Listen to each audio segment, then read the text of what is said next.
امتیاز آپا یہ ارشاد فرمائیے گا کہ سرکار دو عالم صلی اللہ علیہ وآلہ وسلم کی زندگی، جیسا کہ ہم عمومی طور پر بات کرتے ہیں کہ آپ صلی اللہ علیہ وسلم کی زندگی کے ہر پہلو سے ہمیں اپنی زندگی میں رہنمائی حاصل ہوتی ہے، اور ظاہر ہے ہم بہت کچھ آپ صلی اللہ علیہ وسلم کی سیرت مبارکہ سے سیکھتے ہیں۔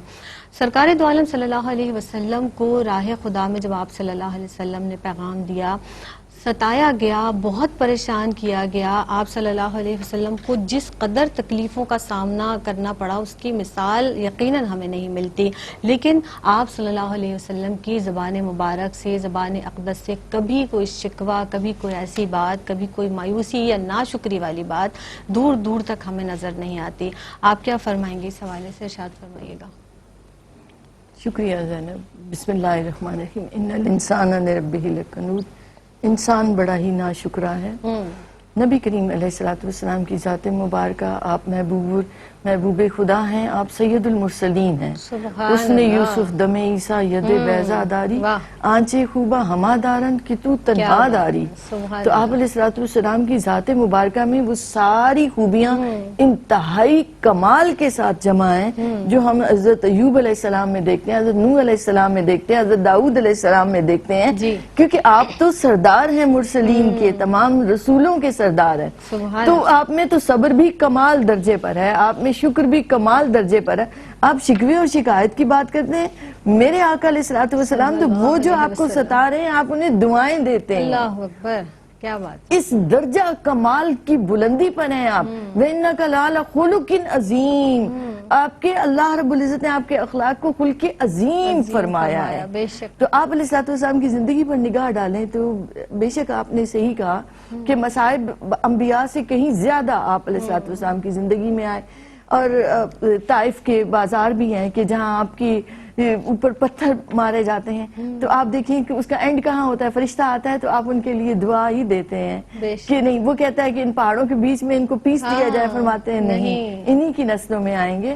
پھر آپ دیکھیں تو خندق کا کھودا جا رہا ہے، کھدائی ہو رہی ہے، اور آپ علیہ السلام کے پیٹ پر 2 پتھر بندھے ہوئے ہیں، اور اس حالت میں آپ فرماتے ہیں کہ فارس کی کنجیاں ہیں ہمارے پاس، شام کے محلات ہمارے حوالے کر دیے گئے ہیں، آپ کو زمین و آسمان کی خزانوں کی کنجیاں دے دی گئی ہیں، مگر آپ علیہ السلام کی زندگی گزارنے کا انداز کیسا ہے؟ نہ کوئی دربان ہے، نہ کوئی وہ خاص سواری ہے، نہ آپ کے بیٹھنے کے لیے کوئی خاص نشست ہوا کرتی تھی، آپ زمین کو بھی عزت دیا کرتے تھے زمین پر بیٹھ کر۔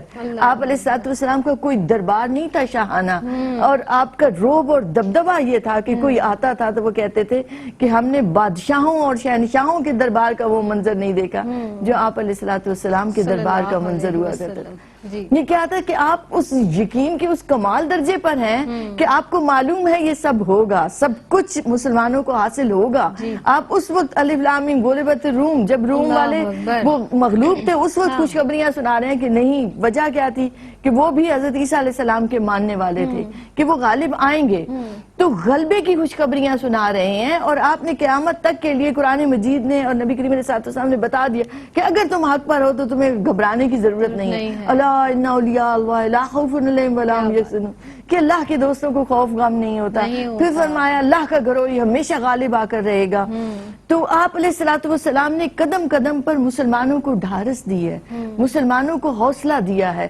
آپ علیہ السلام ایسے کھڑے ہوتے تھے کہ آپ علیہ السلام پر جانیں نثار کرتے تھے سارے صحابہ، کیونکہ آپ کے اندر وہ اخلاقی بلندیاں تھیں کہ سب آپ کے دیوانے ہیں آپ علیہ السلام کی، اور آپ علیہ السلام کی اس محبت میں دیوانہ پن سے ہی انہیں وہ کمال ملا کہ وہ اللہ کے محبوب بندے بنے وہ سب لوگ۔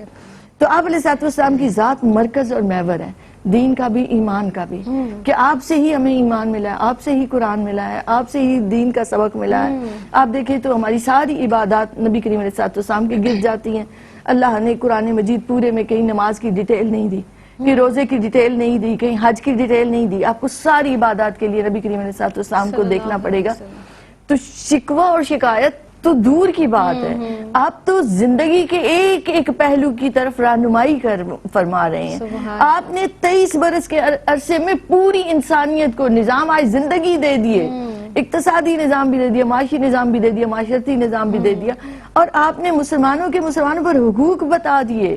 آپ نے فرما دیا معاشرتی زندگی کے یہ اصول ہیں, ان اصولوں پر زندگی گزارنی ہے, اللہ اور ان میں کہیں بھی ناشکری نہیں آنی چاہیے, شکر گزاری کی تعلیم عطا کی, تاکہ نعمتوں میں اضافہ ہو, اور نہ صرف دنیا کی بلکہ آخروی نعمتوں سے بھی مسلمان فیضیاب ہو, کیونکہ ناشکری نافرمانی کی طرف لے جاتی ہے, شکر گزاری عبادت اور بندگی کی طرف لے جاتی ہے. سبحان اللہ. پروردگار عالم ہمیں بھی شکر گزاری کی توفیق عطا فرمائے.